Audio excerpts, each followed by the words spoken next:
Kyrie Irving making big news, chaos continuing, the latest chapter, him wanting out of Brooklyn, and now he's headed to Dallas. I'm joined by Adam Zagoria to discuss. And Adam, I know you wrote a piece recently saying that everybody's going to wonder what if in Brooklyn, this mega deal to bring these three superstars together in Kyrie, Kevin Durant, and James Harden. And now we're left with only Kevin Durant and a sprained MCL, and Kyrie once again is headed somewhere else. What is your immediate reaction when you hear the news that he has demanded a trade before the trade deadline? Yeah, Carolyn, I mean, I think, first of all, you just have to kind of shake your head and think that, a year ago at this time, the Nets had maybe the greatest big three in NBA history, right? Kevin Durant, James Harden, and Kyrie Irving. Here we are a year later, and two of those guys forced their way out in trades. And KD is left, by himself, kind of looking around saying, who am I going to play with? So it's pretty stunning what's happened. Obviously, Kyrie's an incredibly talented player, maybe the most, incredible ball handler and facilitator in the NBA. But he's got off-court issues that have dogged him wherever he's gone. Obviously had a lot of issues in Brooklyn with the COVID vaccine, and then with the tweeting a link to the anti-Semitic film earlier this year. He had been kind of out of trouble for the past couple months and playing really well, but he wanted a contract extension. All signs are that the one the Nets offered him, had some things in it, like he had to win an NBA championship with the Nets in the first 2 years to get the max deal. He balked at that. He demanded a trade, and now he's out of there to Dallas. Without trying to psychoanalyze him too much and speculate, why do you think that this type of chaos has followed him wherever he has gone? It's funny. I covered Kyrie in high school. He played here in New Jersey at St. Pat's. Always a nice kid, very intelligent. I don't think anyone doubts his intelligence. But, he's got some unique views on different aspects of the world. Obviously, he once said the earth was flat. He has his views on the vaccine. He's got his views on social activism. He has done a lot, it should be pointed out, to support, women's basketball, WNBA players. His old high school, he's donated a lot of money.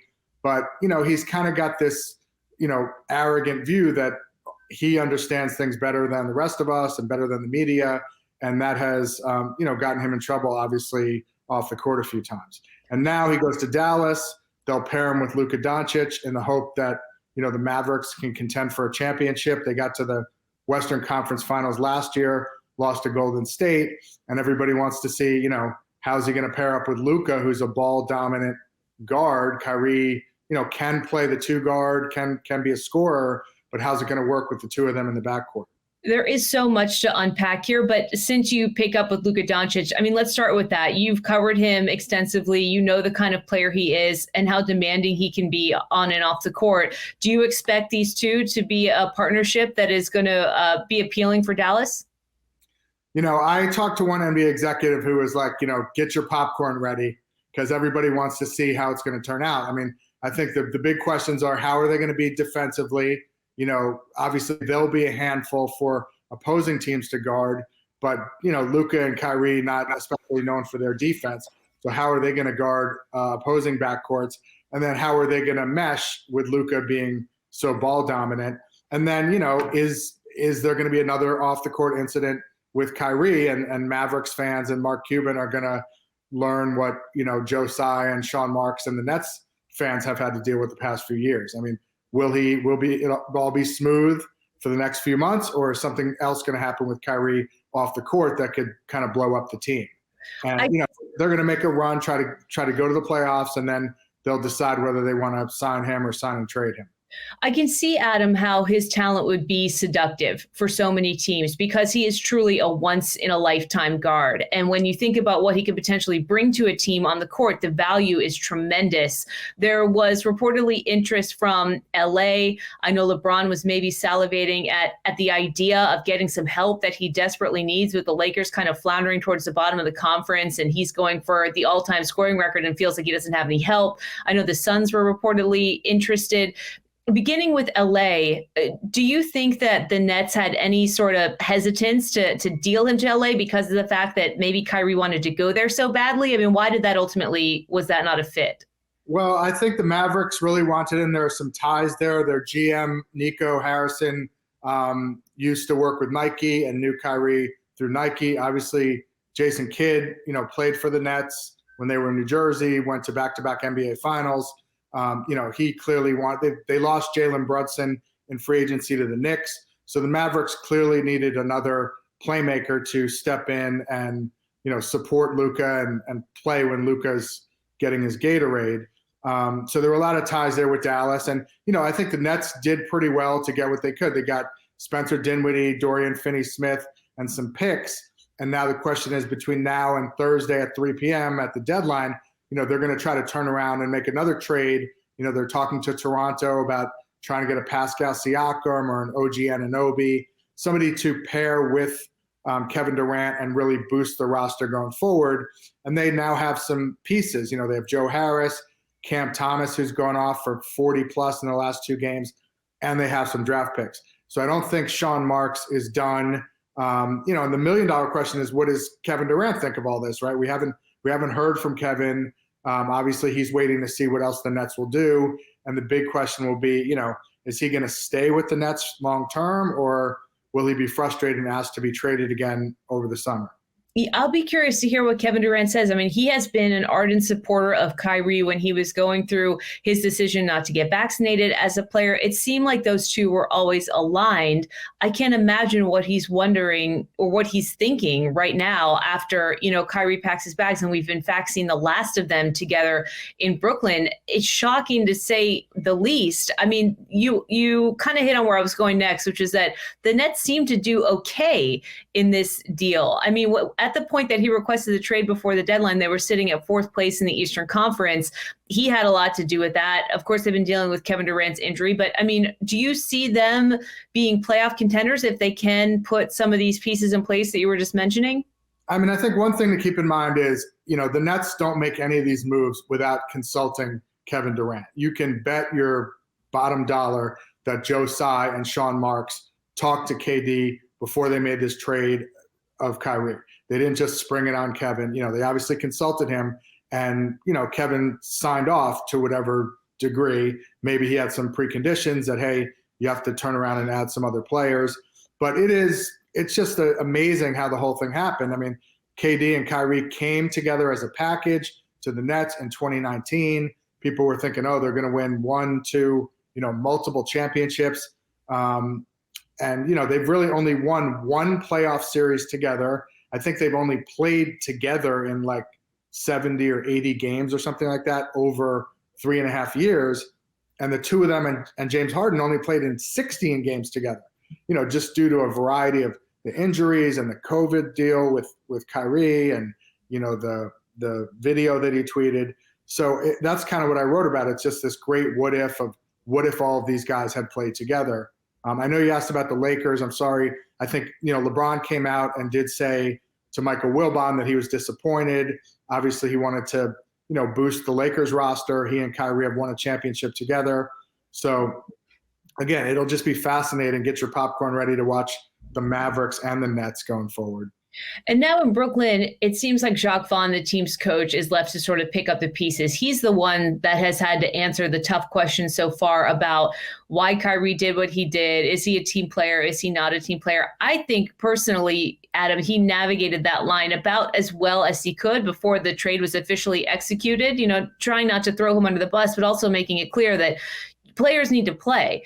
How do you think he's done navigating this, and how do you think he'll do moving forward with the pieces that are left? And for now, managing Kevin Durant that doesn't have any of the pieces that he was supposed to have? I think you got to give Jacques Vaughn a lot of credit, right? I mean, Steve Nash was fired. I think they were 2-5 at the time.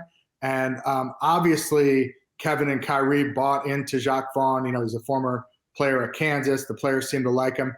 Before KD got hurt, they had won 18 out of 20 games during one stretch. And, all the talking heads are saying, oh, look, the Nets could come out of the East. They could beat the Celtics or the Bucks in a series. And, when those guys were cooking and healthy, they were really dangerous. And I think, they're still I think the 5 seed in the East right now. They've dropped a little bit since KD went out. But as long as Kevin Durant is playing and on your team, you would think they're going to be in the playoffs. How high they'll be seeded and how deep they can go, I think will be determined in large part on what pieces they add here at the deadline. Is there any update on when Durant might be available again? Nets are supposed to provide an update today, Tuesday. I think people are expecting sometime in the next week. Again, he hasn't spoken to the media. And they've got a lot of other pieces there, including Ben Simmons, who's been, very disappointing and hasn't played that much or that well. I talked to some NBA guys who says he has 0 trade value right now. I mean, ideally, if you're the Nets, you'd like to turn around and try to trade Ben Simmons and get some pieces to bring him in. But they do have other pieces there, and I don't think they're done, before the deadline. Kevin Durant, Kyrie, James Harden, Ben Simmons. I mean, you're talking about some of the most prolific scorers in the game, and this thing has been disappointing around every corner. I mean, your piece was about what if. What kind of lens should we view all of this through when we think about Nets ownership and how this thing has completely imploded? I mean, look, there's one group of Nets fans that are kind of like, they shouldn't have blown up their original nucleus. They had Jared Allen, Spencer Dinwiddie, other young pieces, and they traded all those guys to get James Harden and, also gave up a lot of their draft picks. So at one point in time, you could have had a KD, Kyrie, with Karis LeVert, Jared Allen, and these young guys, and that kind of would have been the ideal mix because you got 2 superstars and a nice young supporting cast. So maybe they got a little greedy, trying to go for the big 3 and get James Harden. And then the other part of it is, a lot of it is kind of luck and breaks. I mean, 2 years ago, they almost beat Giannis and the Bucks in that, I guess it was the Eastern Conference semifinals. Kevin Durant's shoe was on the 3-point line. There's the whole thing about how he wears a sneaker that's one size too big. And if he had been behind the 3-point line, they could have won the game and the series. Then maybe they beat the Atlanta Hawks in the Eastern Finals and go to the NBA Finals. And then all of a sudden you're like, hey, this KD Kyrie thing worked out pretty well. They got to an NBA Finals. So that was just sort of one, twist of fate that didn't work out for them. And then, obviously Kyrie had his views about the vaccine and that inhibited him from playing last year. Kevin got hurt, so they dropped from the 2 to the 7. They had to play the Celtics in the first round. They get swept. So, different factors. Had they gone differently, we could have been viewing this whole thing in another way. As it relates to getting paid, I mean, it seems like Irving was looking for that max deal in the vicinity of $200 million. And as you kind of detailed at the beginning, there were some reports that came out that the Nets were willing to move forward contingent upon championships and some other language that he really didn't take kindly to and then decided to scrap it. I mean, what does his future look like now? Do you expect the Mavericks to sign him to a long-term deal? Are they going to wait to see how the chemistry unfolds? Do you think that those promises need to be made ahead of time to get him to Dallas? First of all, I mean, it takes a lot of chutzpah, as my people would say, for Kyrie to, expect that he was going to get a max $200 million deal after all the antics he pulled off the court. I mean, this is a guy who played in, about 50% of the Nets games over the past 3 years. He's missed a lot of games. He only played in 29 games last year. Obviously, he's incredibly talented, one of the 10 best players in the NBA. But as they say, the best ability is availability, and he has not been available the past few years. So for him to expect a max contract was kind of crazy. As far as the Mavs, I think they're rolling the dice on this season with the playoffs, hoping he and Luka can lead a run. If he plays ball, if he stays out of trouble, they do well, then maybe they think about either signing him to a max extension or do a sign and trade. And then maybe he ends up with the Lakers eventually. A lot of people think eventually he'll end up with LeBron and the Lakers, and maybe the Mavs do that via sign and trade. I don't think chutzpah is his problem, Adam. I think he's probably got way too much of that, and that's his problem. Yeah. But that's part of the allure of him on the court is the confidence in the way that he drains these shots that are just completely mind-blowing. Is that ultimately, at the end of the day, why teams are still willing to roll the dice, because he is the kind of player that you just don't see. Yeah, look, when you're a superstar and you are that talented, you're going to get away with a lot of things that you and I and the average person at work couldn't get away with. I mean, I remember reading an autobiography of Lawrence Taylor about, he would do all kinds of crazy things. And one time came in handcuffs to the Giants facility, and he was draped in a fur coat. And the Giants security guys had to unlock him and get him out of the handcuffs. But, he was Lawrence Taylor, so they let him do his thing because he helped them win games. If you continually cause problems and you are not that talented and don't win games, you're going to be out of a job pretty soon. But because Kyrie is so talented and the allure of what he can do for your franchise, he has won a championship. People are still interested in him, but I think most people around the NBA are very reluctant to give this guy a long-term deal. We've heard the phrase, we're in an era of player empowerment, where players are really dictating more and more about where they go and what they do. Does this result ultimately have any kind of tangible effect on the players and the rest of the league? And will it encourage more of that sort of bad behavior, I guess, for lack of a better description, where you've got these players really calling the shots? I don't think this is going to encourage it. I think we're in that era. And what you see is, very few people are going to criticize. None of the players are going to really criticize Kyrie because they want their fellow players to be able to go out and get as much money as they can and get paid. Your window as a professional athlete is only so long before your career ends, and you have a family and people to take care of. So all the players pretty much back Kyrie and want him to be able to get his money. And the Nets weren't offering it to him, so he's going somewhere else in the hopes he can prove his value and get a max contract. It's interesting you mentioned player empowerment. I know we're talking about the NBA, but I think that's really filtered down to college and high school, all levels of basketball now. You and I have talked about college hoops and the transfer portal. Now guys are immediately eligible. A lot of the coaches are up in arms. Why should the players have all this freedom? But, that player empowerment dynamic has filtered into college and high school too, where guys move around to play with each other and form star teams. Yeah, and I think you're touching on a fascinating sort of trend that's much larger from a macro view of athletes overall, and how, how they sort of operate in this new age where they're empowered in all these kinds of different ways, which is fascinating. I guess at the end of it, how do you expect him to be utilized on Wednesday? Will he play? And also, what do you think? I mean, is this going to work out? Well, Luka is out for a game, at least another game, I believe, with a heel contusion. So we won't see Luka and Kyrie together Wednesday. The word is Kyrie passed his physical and is expected to play Wednesday. It's going to be, again, popcorn, must-watch television. The beat writers and the fans in Dallas are going to tune in to see what Kyrie does and says. And, does he do anything controversial? Does he say anything controversial?